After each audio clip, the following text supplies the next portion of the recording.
The Circuit of the Americas, or COTA as it's better known, is, I think, a track that many people either don't really have the full scope of, or in any way, positive or negative, have a really strong feeling on, and where NASCAR should go when it comes to staying or leaving. And recently, very recently, there's been a lot going against COTA, and this spans from Dale Jr. tweeting that he wants the Xfinity Series to go to North Wilkesboro instead, though walking that back later after Backlash, Jeff Gluck's poll being mixed, mine being average at best, and it's sort of the gauge of the fan base right now, and maybe some at the higher end of the industry, that could kind of say that COTA is losing its favor with some fans.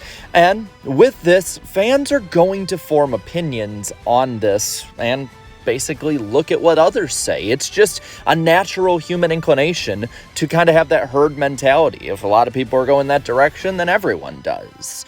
And I just want to put this as a side note. Don't be on social media a ton during a race. It'll almost certainly be skewed towards the negative when it comes to your perception, even if you had a lot of fun with it. I also will admit going into this, and based on the premise of the video itself, it's pretty obvious that I am very pro-COTA. But I have been pro-COTA for the longest time when I've been on YouTube. Ever since, in 2018, I have been on the NASCAR COTA train. So I have 4 pillars that I really want to use to defend the track. A few that are going against it, and some that are, I think, pretty good and are a model of what tracks should be in the future. First off, as is with all motorsports and NASCAR history, you look at the car. And right now, if you're upset with COTA, just know that this is not a singularly COTA problem. There have been problems that are unique to COTA in the last couple years, such as the restart zone initially that they used, causing a bunch of pileups in turn 1. It made the drivers look like amateurs. And you have also the talk of track limits. Those things can be fixed relatively quickly with just a little bit of analysis and a rule change. The car is a different issue. Road courses and short tracks have struggled immensely with the next-gen car.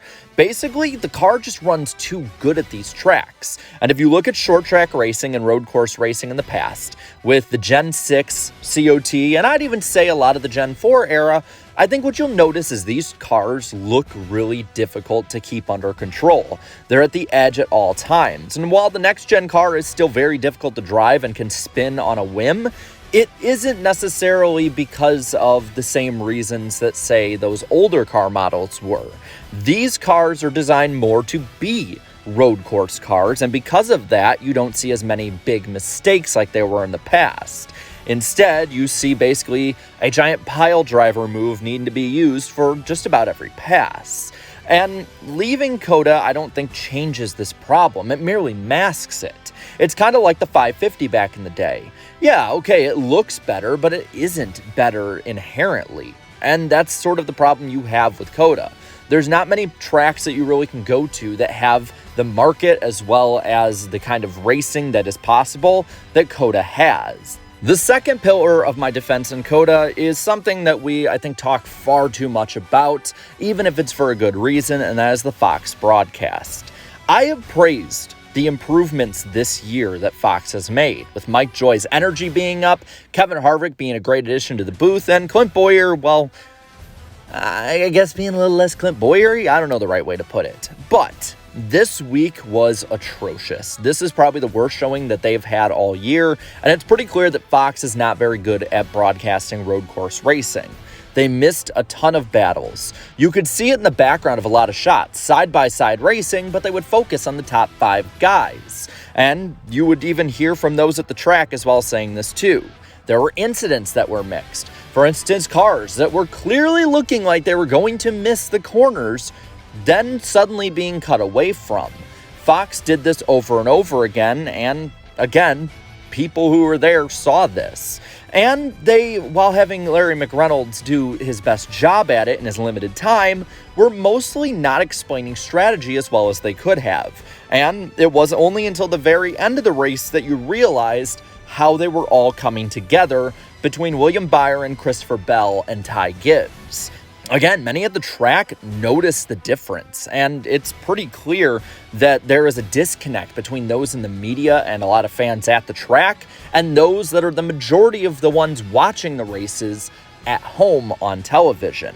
Thirdly, we have to look at the road course tax. There are a good amount of fans that have, at the very least, issues with or just plainly do not like road course racing.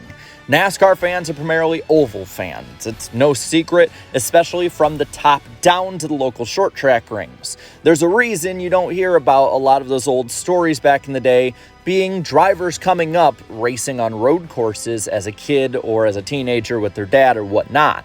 Instead, you hear them coming from the short track rings, and that has been the pipeline for the longest time in NASCAR.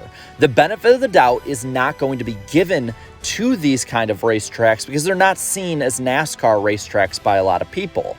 Instead, they would rather go to a short track or just an oval in general. It doesn't help either that NASCAR, while good intentioned, did oversaturate the schedule a little bit in the late 2010s and early 2020s with road courses. At different points, we went from 2 to say 7 or 8 road courses depending on the series that you look at. And that's going to be sour on people as immediate change has never been good for NASCAR fans.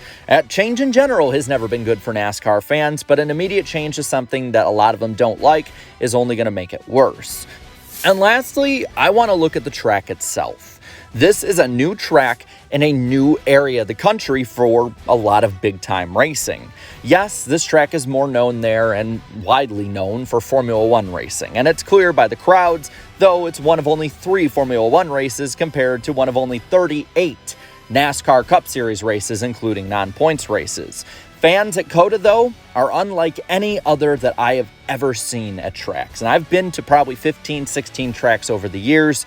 It is an especially younger crowd, which is something that NASCAR really needs to capitalize on and try and build, as they struggle with that and have struggled with that since, honestly, the boom period of the 2000s. The track atmosphere is refreshingly modern for a sports fan and just a fan in general. From having a DJ play music during the cautions, an amusement park for those who may not be as interested in the race but want to have fun, and a wide open track for movement like every other road course.